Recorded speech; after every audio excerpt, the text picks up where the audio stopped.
2 years had passed since humanity vanished from the galaxy. What began as a victory celebration for the Galactic Council had turned into a growing nightmare that threatened to tear galactic civilization apart. The first signs of trouble appeared in the Zephyrian Trade Coalition. For decades, they had relied on human agricultural products to feed their growing population. Human farming techniques could make food grow in places where nothing else would survive. Their crops were nutritious, plentiful, and cheap. With humans gone, the Zephyrians tried to grow their own food using traditional methods. The results were disastrous. Their crops failed in soil that humans had made productive. Their harvest yields dropped by 60%. Within 6 months, food riots broke out on 12 Zephyrian worlds. Trade Minister Kolnith stood before the emergency session of the Zephyrian Council. His normally blue skin had turned pale with stress. Fellow council members, Kolnith said, "We face a crisis that threatens our entire civilization. Without human agricultural products, we cannot feed our people." The chamber erupted in angry voices. Some demanded that the Zephyrians develop new farming techniques. Others suggested conquering agricultural worlds from weaker species. A few even whispered about finding the humans and begging them to return. The Crystalline Confederacy faced similar problems. Their mining operations had depended on human-designed equipment that was 4 times more efficient than anything they could build themselves. When that equipment broke down, they had no way to repair or replace it. Within 18 months, crystal production fell to levels not seen in 1,000 years. The Confederacy's economy, built on exporting rare crystals to the rest of the galaxy, collapsed almost overnight. But the real chaos began with the wars. For 70 years, humans had served as peacekeepers and mediators in dozens of galactic conflicts. They had a unique ability to understand both sides of any dispute and find solutions that worked for everyone. With humanity gone, old enemies remembered why they hated each other. The gentlefolk were a species of pacifists who had never developed weapons or military technology. They had lived in peace for thousands of years under human protection. The Saber clans were aggressive warriors who respected only strength. 3 months after humanity's disappearance, the Saber clans attacked the gentlefolk homeworld. The pacifists had no way to defend themselves. Within days, billions of innocent beings were enslaved or killed. Similar conflicts erupted across the galaxy. The Fire Speakers declared war on the Ice Builders over territorial disputes that humans had kept peaceful for decades. The Night Hunters began raiding merchant ships in sectors that human patrols had protected. Dr. Zaralyn was one of the 3 council members who had abstained from the vote to destroy humanity. She was a member of the Ancient Ones, a species so old that they remembered when the galaxy was young. Now she led a small team of investigators trying to understand what had really happened to the humans. Her partner was Dr. Timothy from the Ethereal Dominion, beings of pure energy, who could interface directly with computer systems. Together, they had been studying the abandoned human worlds for clues about where humanity had gone. On the research station orbiting Proxima Centauri, Dr. Timothy made a discovery that changed everything. Hidden deep in the station's quantum computer core was a file that could only be accessed by non-human technology. When he activated it, a holographic message appeared. It showed a young human woman with kind eyes and a sad smile. "If you're seeing this," the woman said, "it means you're looking for us. We knew you would. We wanted you to find this message."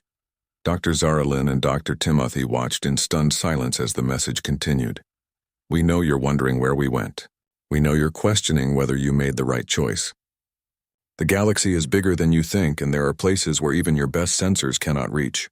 The message paused, and the woman's expression became serious. "We learned patience from the stars themselves. We learned endurance from the void between galaxies. We learned adaptation from worlds that would kill any other species. You tried to destroy us because you feared what we might become. Thank you for giving us the motivation to become something greater." The hologram smiled one last time before fading away.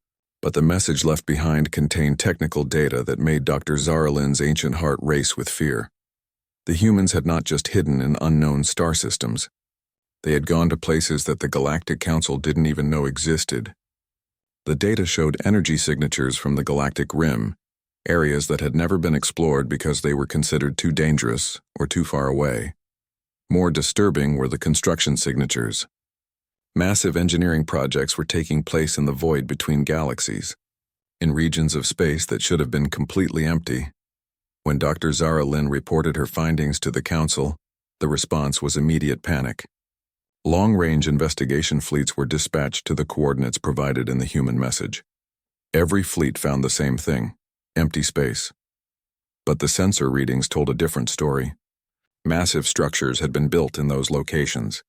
Energy sources powerful enough to fuel entire civilizations had been operating there. But whenever the investigation fleets arrived, everything was gone. It was as if the humans were staying one step ahead of their pursuers, watching from somewhere in the darkness and moving their operations whenever they were discovered. The galactic economy continued to collapse.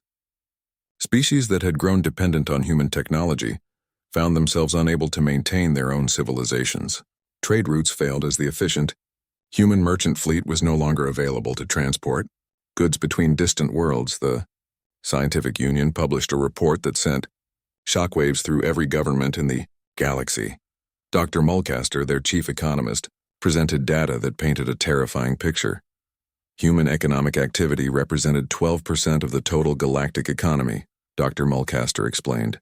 But their influence was far greater than their raw numbers suggested. They were the connective tissue that held galactic civilization together. The report showed that humans had been involved in 60% of all interspecies trade agreements. They had provided critical services that other species had taken for granted. Their disappearance had created a cascade failure that was still growing. At current rates, Dr. Mulcaster continued, we estimate complete economic collapse within 5 years. Several major civilizations are already showing signs of internal breakdown. Meanwhile, Dr. Shendar, the xenopsychologist who had convinced the Council to authorize humanity's destruction, published his own disturbing analysis. I have been studying human literature and historical records from their abandoned worlds, Dr. Shendar reported. What I have discovered suggests we may have made a terrible mistake. His research revealed that humans had a pattern of behavior when faced with extinction-level threats. They didn't just fight back. They evolved. They adapted. They became something new and far more dangerous than what they had been before. Every time in their history when humans faced destruction, they emerged stronger, Dr. Shendar explained. Disasters that would end other species only made humans more capable. We may have provided them with the ultimate motivation to transcend every limitation we thought they had. The report included analysis of human evolutionary patterns. Humans had survived ice ages that killed most life on their planet. They had endured plagues that decimated their population.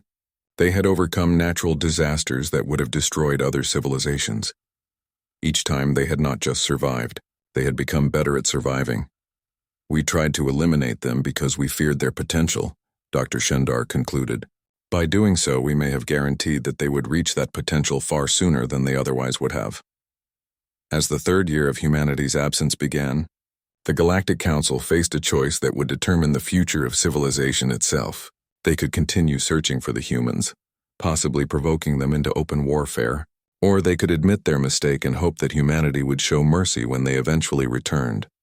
Because everyone now understood one terrible truth: the humans would return. The only question was what they would have become during their time in the darkness between the stars. The galaxy held its breath and waited for the storm that was surely coming. 5 years after humanity's disappearance, every long-range sensor array in the galaxy detected the same impossible signal. Something massive was approaching from the dark space beyond the galactic rim. The energy signatures were unlike anything in the Council's databases, but there was something familiar about the transmission patterns. They were human.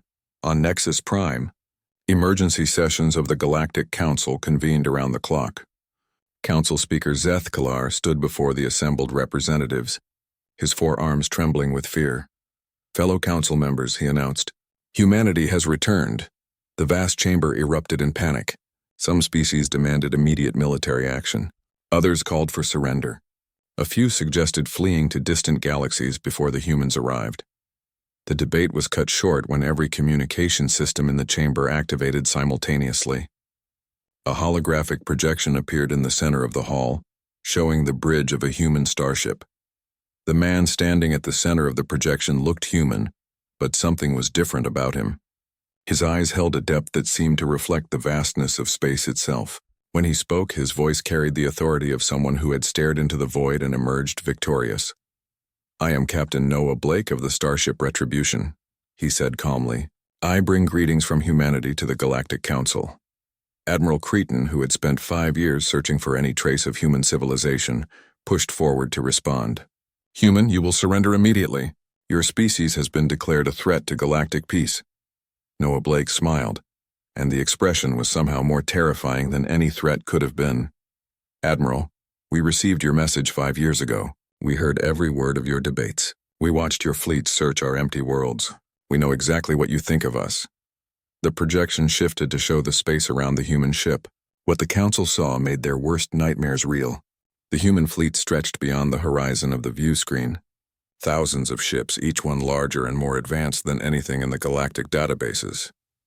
"You voted us into extinction," Noah continued, his voice never rising above a conversational tone. "You mobilized 50,000 ships to hunt down our children. You celebrated our disappearance. You thought you had won." Engineer Sarah Collins stepped up beside Noah Blake. Like him, she appeared human, but carried herself with a confidence that suggested she had become something more than baseline humanity. "Admiral, you asked where we went," Sarah said. "We went to the places you consider uninhabitable. We made homes in the hearts of black holes. We built cities in the cosmic void. We learned to harness the energy of dying stars." The projection showed images that defied understanding.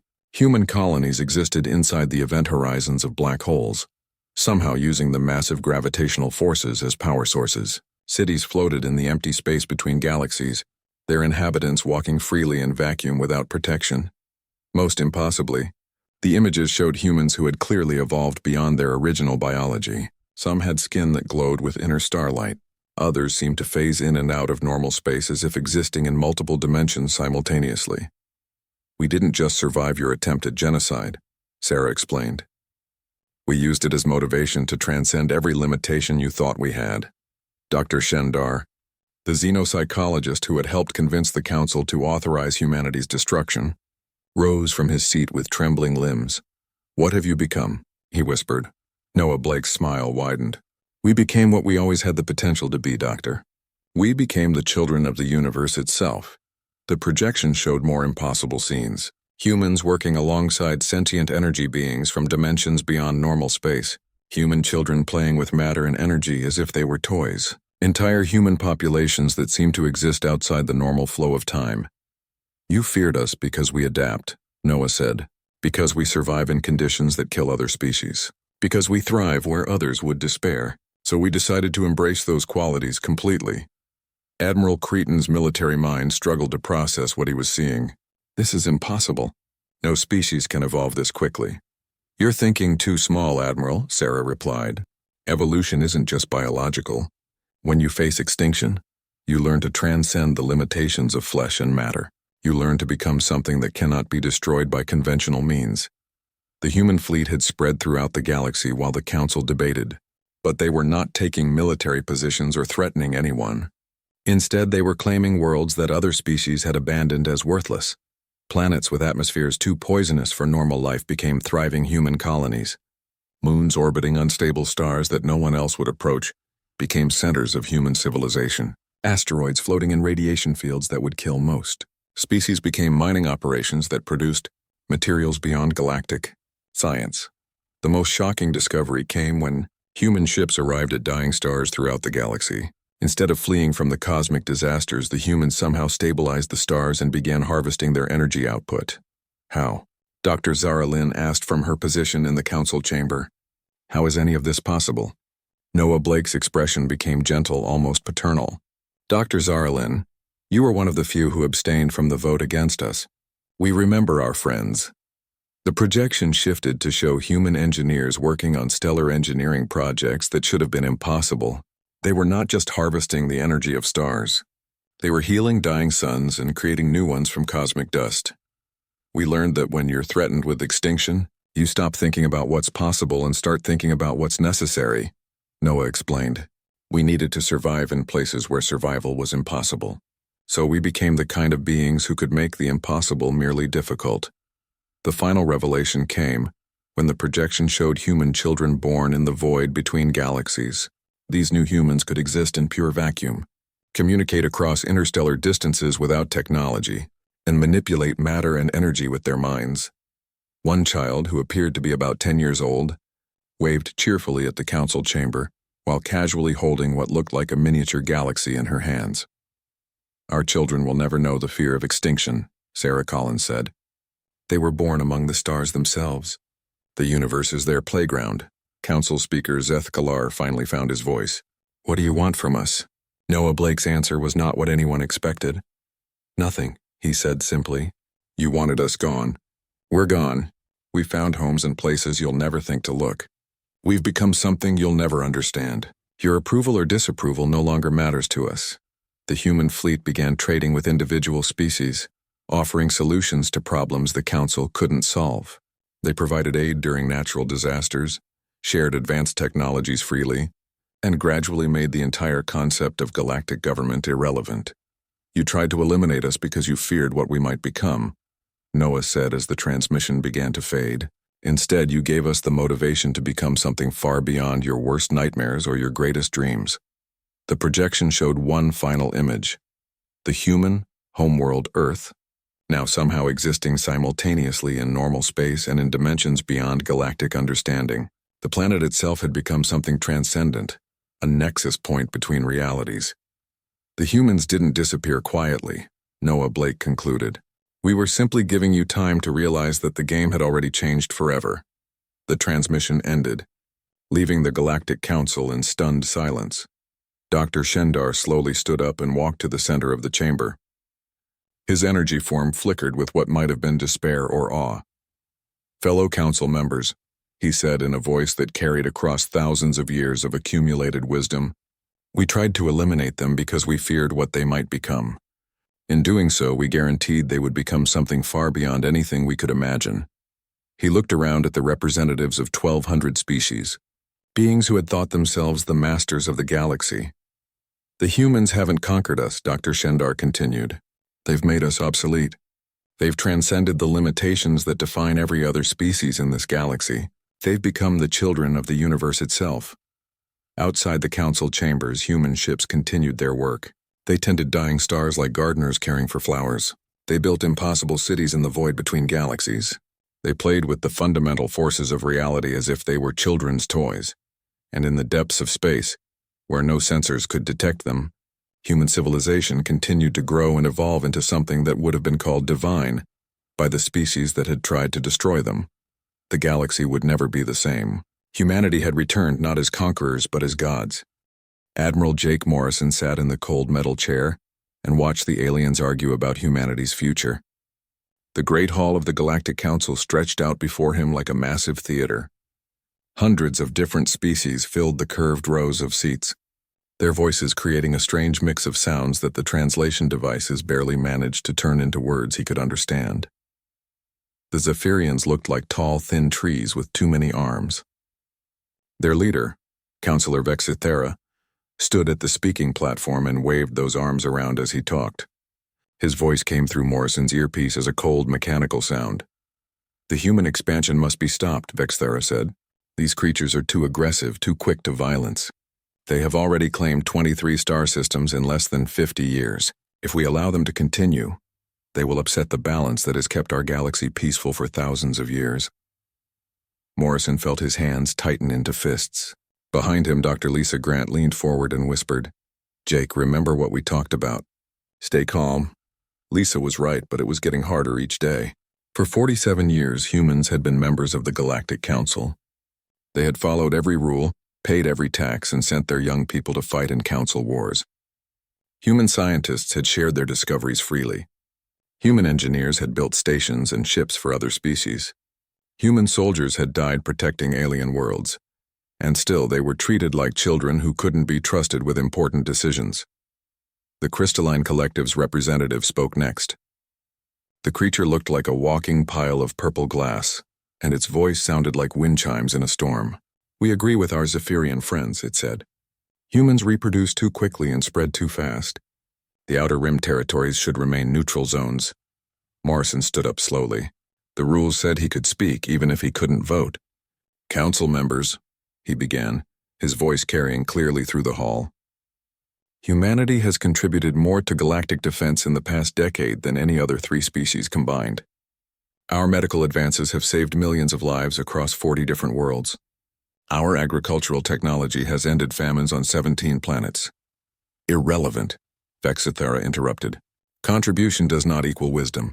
Humans are still young and reckless. You think with your emotions instead of logic. Dr. Grant stood up beside Morrison. She held a data pad in her hands and spoke clearly. The trade restrictions you're proposing will prevent humans from accessing the rare elements we need for our research. We have been working on new transportation technology that could benefit every species in the galaxy. What kind of technology? Asked a delegate from the hegemony of Kethvar. The Kethvar looked like armored bears and were known for their military strength. Quantum fold drives, Lisa explained. They would allow ships to travel instantly across vast distances without using the normal jump gates. The hall fell silent for a moment. Then Vexithera made a sound that Morrison's translator turned into laughter. Impossible, the Zephyrian said. Humans always make grand claims about their abilities. This is exactly why they cannot be trusted with expansion rights. Morrison felt something snap inside his chest. He had spent decades listening to comments like this. Every human achievement was dismissed as luck or accident. Every human idea was called dangerous or impossible. Every human request for equal treatment was denied. He thought about Captain Ryan Burke waiting aboard the Defiant Star in orbit above this planet. Ryan and his crew were some of the best people Morrison had ever known.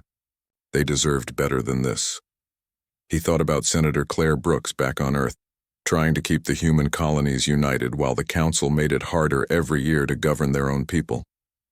Claire had warned him that patience was running out. He thought about all the young humans who had died fighting Council wars, believing they were part of something greater than themselves. They had died for aliens who saw them as useful tools rather than equals. Morrison looked around the Great Hall one more time. Representatives from over 200 species sat in their comfortable chairs, safe in the knowledge that their votes mattered and their voices were heard. Most of them had achieved far less than humanity, but they had been in the galaxy longer, so they were considered wise. Counselor Vexithera, Morrison said, his voice cutting through the noise in the hall. You speak of wisdom and logic. Let me share some human logic with you. The Zephyrian tilted his tree-like head. Proceed. For 47 years, humanity has sought partnership in this council. We offered our knowledge freely and asked only to be treated as equals. Instead, we have been patronized, limited, and insulted. Today, you wish to prevent us from accessing materials we need for research that could benefit everyone. You do this not because we have done anything wrong, but because you fear what we might accomplish. Morrison reached into his jacket and pulled out a small device that looked like a simple communication pad. We came here seeking cooperation, but we found only condescension. We offered innovation, but received only restrictions. Today, humanity chooses a different path. He pressed a button on the device. The action seemed simple, but Morrison knew it would change everything. Light years away, Captain Burke would receive a coded signal. The message was short but carried enormous weight. Protocol freedom is authorized. What is the meaning of this? Vexithera demanded. Morrison smiled for the first time in months. The meaning, Counselor, is that humanity withdraws from the Galactic Council effective immediately. We will no longer participate in a system that treats us as second-class citizens. The hall erupted in shocked voices. Representatives jumped to their feet and shouted questions in dozens of languages. The translation system couldn't keep up with the chaos. Dr. Grant gathered her research materials calmly. She had known this day would come. Jake, she said quietly, I hope we're making the right choice. Morrison looked at her and nodded. Lisa, staying here would have been the wrong choice. Humanity has too much potential to waste it begging for scraps from a table we helped build. As they walked toward the exit, Counselor Vexithera's voice rose above the noise. You cannot simply leave. There are procedures, agreements, treaties. Morrison stopped and turned back. Counselor, humanity has always honored its agreements. That's why we're giving you formal notice.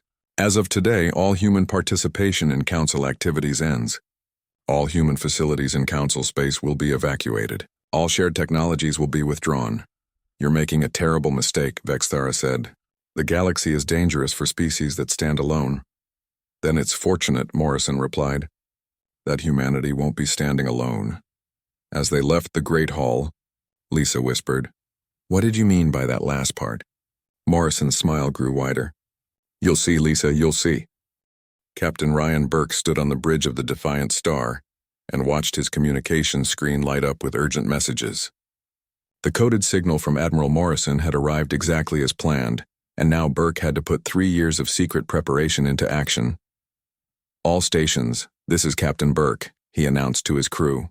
"Operation Clean Slate is now active. Begin evacuation procedures immediately."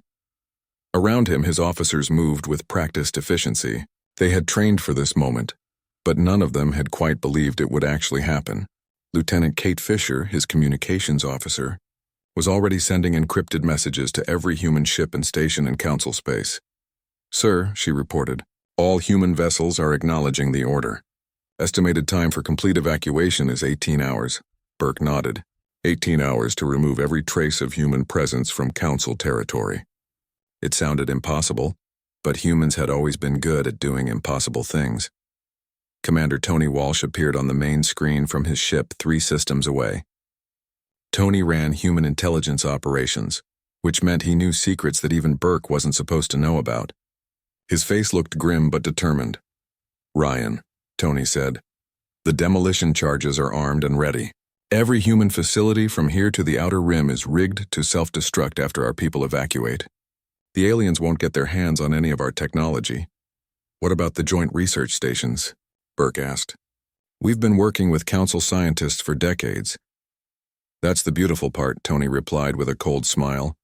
"Dr. Grant's files show that most of their recent breakthroughs were actually human innovations that we shared freely.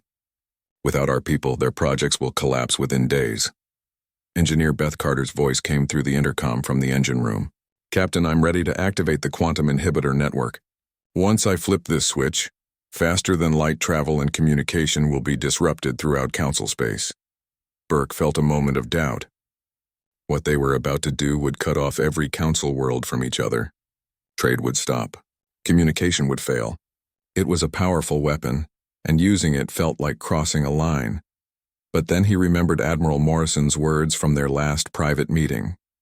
"Ryan, they've had 47 years to treat us fairly. Instead, they chose to keep us down because they were afraid of what we might become. Now they'll learn what we've become." "Do it, Beth," Burke ordered. On planets throughout Council space, small devices that human engineers had quietly installed near major cities began to activate. They looked like ordinary communication relays, but they were actually quantum field generators. As they powered up, space itself changed around each Council world.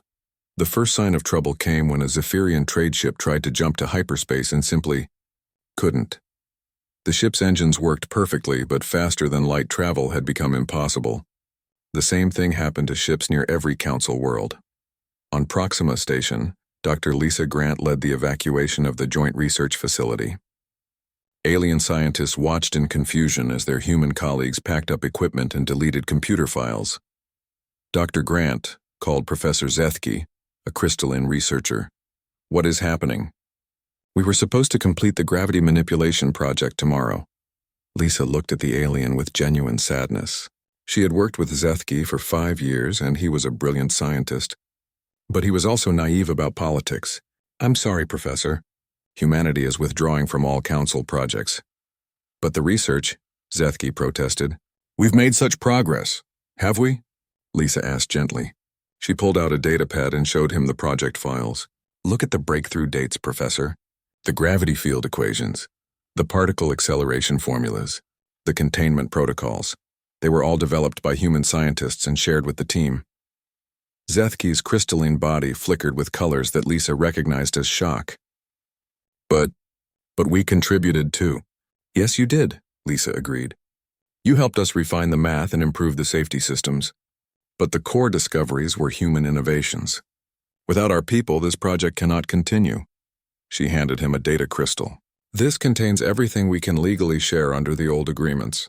It's enough to keep your basic research going, but not enough to complete the project." As Lisa's team finished their evacuation, alarms began ringing throughout the station. The quantum inhibitor field had reached Proxima, and all faster-than-light communication with other Council worlds had stopped. Meanwhile, Captain Burke was dealing with the first military response to humanity's withdrawal. 3 Zephyrian patrol ships had appeared near the Defiant Star, their weapons powered but not yet targeted. "Human vessel," came a transmission from the lead Zephyrian ship. "You are ordered to remain in position pending Council investigation of your species' illegal actions." Burke smiled. The Zephyrians had no idea what they were facing. For 3 years, humanity had been secretly developing new technologies, while publicly sharing only their older discoveries. The aliens thought they knew what human ships could do, but they were about to learn otherwise. "Zephyrian patrol leader," Burke replied calmly. "This is Captain Burke of the human vessel Defiant Star. We are departing Council space, as is our right under galactic law. Do not attempt to interfere." The lead Zephyrian ship moved closer, its weapons now clearly aimed at Burke's ship. "You will comply or face the consequences." Burke turned to his tactical officer. "Lieutenant, show them what the Defiant Star can really do." The lieutenant pressed a series of controls, and the human ship simply vanished. The Zephyrian sensors couldn't detect it anymore, even though it was still exactly where it had been. Burke's ship was using quantum phase technology that made it exist slightly outside normal space. A moment later, the Defiant Star reappeared directly behind the Zephyrian patrol leader. Before the alien ship could react, Burke's weapons fired. But instead of destroying the Zephyrian vessel, the human weapons passed right through its shields as if they weren't there, and shut down the ship's engines and weapon systems.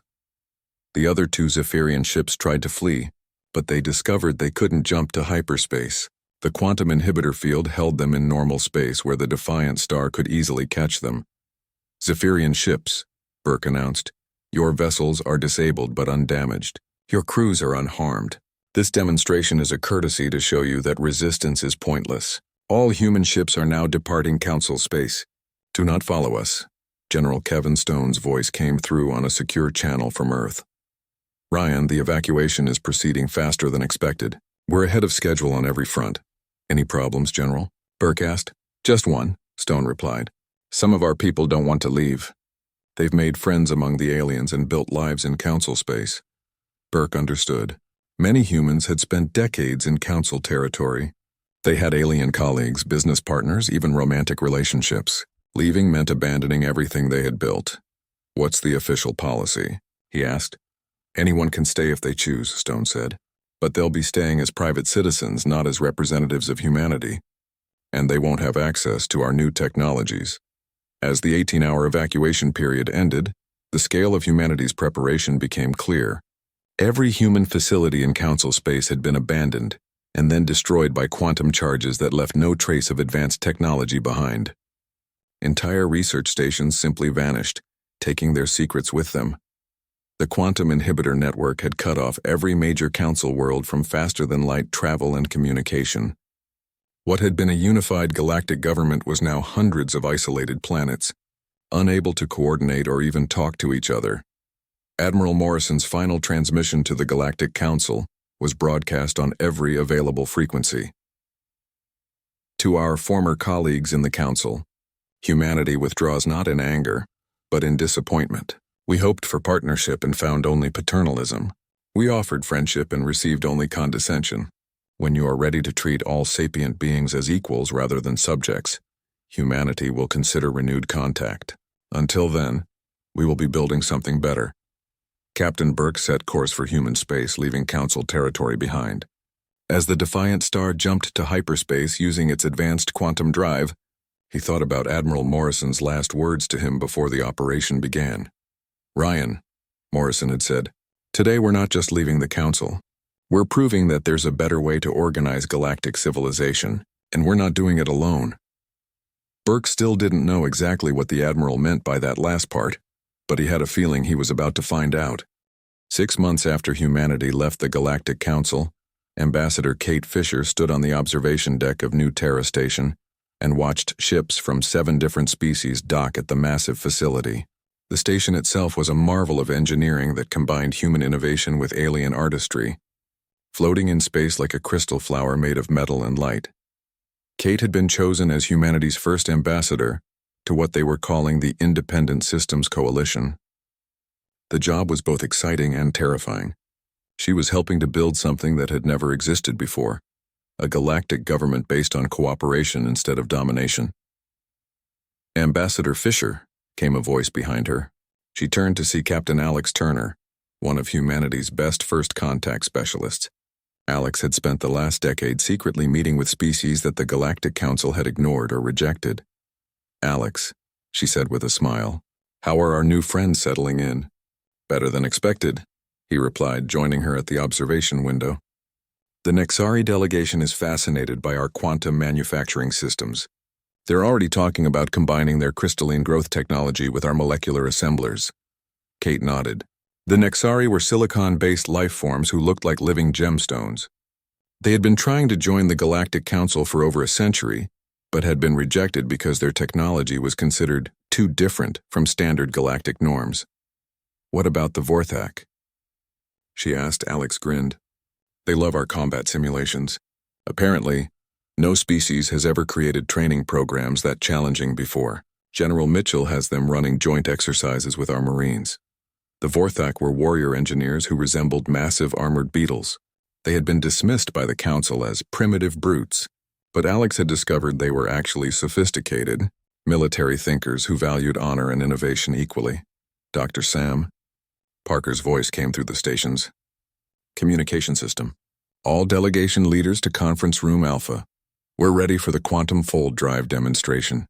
Kate and Alex made their way through the station's corridors, passing humans and aliens working together on various projects. The atmosphere was completely different from the rigid formality of the old council. Here, ideas mattered more than species or seniority. Conference Room Alpha was filled with representatives from all 7 coalition species. Besides humans, Nexari, and Vorthak, there were also delegates from the symphonic, collective, energy beings who communicated through musical harmonies and had been ignored by the council because they had no physical bodies. The Aquatic Dominion had sent representatives who lived in specialized water suits. They had been excluded from galactic society because most stations couldn't accommodate their environmental needs. The coalition had solved that problem by making environmental adaptation a standard feature of all their facilities. The mechanical synthesis were artificial intelligences who had achieved consciousness centuries ago. The Council had refused to recognize them as living beings, but humanity had welcomed them as equals. Finally, there were the Wandering Archives, a nomadic species who preserved the history and knowledge of dead civilizations. The Council had considered them useful but not important enough for full membership. Dr. Parker stood at the front of the room, next to a device that looked like a metal sphere covered in glowing circuits. "Ladies, gentlemen, and sentient beings of all classifications," he began. "6 months ago, humanity promised to share our quantum fold technology with our coalition partners. Today we make good on that promise." He activated the device and a shimmering portal opened in the air above it. Through the portal they could see another conference room on a planet 20,000 light-years away. "This is Station Harmony in the Andromeda system," Parker explained. "The portal allows instantaneous travel and communication across any distance. No jump gates, no hyperspace routes, no travel time at all." The alien delegates were silent for a moment. Then the Nexari representative, a being called Crystal Song of Stars, spoke in a voice like wind chimes. "This technology makes the old galactic infrastructure obsolete." "Exactly," said Admiral Grace Mitchell, entering the room in her crisp military uniform. "The Galactic Council controlled galactic civilization by controlling the jump gate network. They decided who could travel where and when. With quantum fold technology, every world can connect directly to every other world." The Vorthak delegate, war leader Hammer of Truths, made a sound that the translators rendered as approval. "This changes everything. The Council's power was based on forcing all traffic through gates they controlled." Alex Turner stepped forward. "That's not even the best part. For the past decade, I've been secretly contacting species throughout the galaxy. The Council claimed there were only 300 known sapient species, but we've found evidence of over 1,000. He activated a holographic display that showed the galaxy with thousands of small lights scattered throughout it. Most of these civilizations have been developing in isolation because the Council didn't want to deal with them. They were told they weren't ready for galactic society." Kate felt her heart racing. "How many of them would be interested in joining the coalition?" "All of them," Alex said simply. When you offer beings freedom instead of servitude, the choice is easy. Over the following weeks, New Terra Station became the center of the most dramatic expansion in galactic history. Ships arrived daily carrying representatives from species that most council members had never heard of. Each new civilization brought its own knowledge and abilities to the growing coalition. The hive minds of Kepler. 7 offered collective problem-solving capabilities that could tackle challenges too complex for individual thinkers.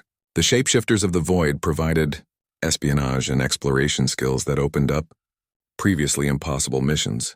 The most surprising discovery came when Captain Turner made contact with the Timekeepers, a species that existed partially outside normal time and could observe multiple possible futures. They had been watching galactic civilization for millennia, waiting for someone to offer them a partnership instead of trying to exploit their abilities.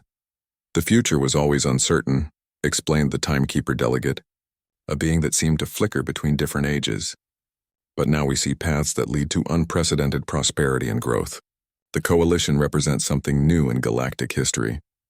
Dr. Parker's team worked around the clock to share quantum fold technology with Coalition members. Each species adapted the technology in unique ways. The Nexari created fold portals that could transport entire cities.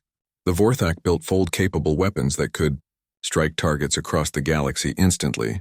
The Mechanical Synthesis used the technology to create a galaxy-wide consciousness network that allowed artificial intelligences to share thoughts and experiences in real time. The Symphonic Collective began composing musical compositions that existed simultaneously on hundreds of worlds. Admiral Mitchell oversaw the construction of the Terran Defense Network, a system of automated defenses that could protect any Coalition world within minutes of an attack. Unlike the Council's centralized military, the Coalition's defense system was distributed and adaptive. The old Council model was based on fear, Mitchell explained to a gathering of Coalition military leaders. They kept species weak and dependent so they wouldn't rebel. Our model is based on strength through unity. Every Coalition member contributes their best abilities to protect everyone else. The transformation wasn't limited to technology. The Coalition developed new forms of art that combined the creative traditions of dozens of species. Nexari crystal sculpture merged with human music and Vorthak engineering to create installations that were simultaneously beautiful, functional, and emotionally moving. Educational exchanges allowed young beings from different species to learn together. Human children played with Nexari crystals while Vorthak youngsters learned human poetry. The barriers between species began to dissolve as a new generation grew up seeing diversity as normal and valuable. The economic impact was even more dramatic. The Coalition's free sharing of technology created an explosion of innovation and productivity. Worlds that had struggled to feed their populations suddenly had unlimited energy and resources. Species that had been confined to single planets began spreading across entire sectors. But the most important change was philosophical. The Coalition proved that galactic civilization didn't have to be based on hierarchy and control. Different species could work together as equals, sharing their strengths and covering each other's weaknesses. Kate Fisher found herself working 18-hour days as more species requested Coalition membership. Each new civilization brought fresh perspectives and capabilities that made the Coalition stronger. Ambassador, said Crystal Song of Stars during one of their daily planning meetings, the Galactic Council spent centuries building a system designed to prevent change. In 6 months, the Coalition has accomplished more than they did in millennia. Kate smiled as she looked out at New Terra Station's docking bays, where ships from over 50 different species were loading and unloading cargo, passengers, and ideas. That's what happens when you stop trying to control people and start trying to help them succeed.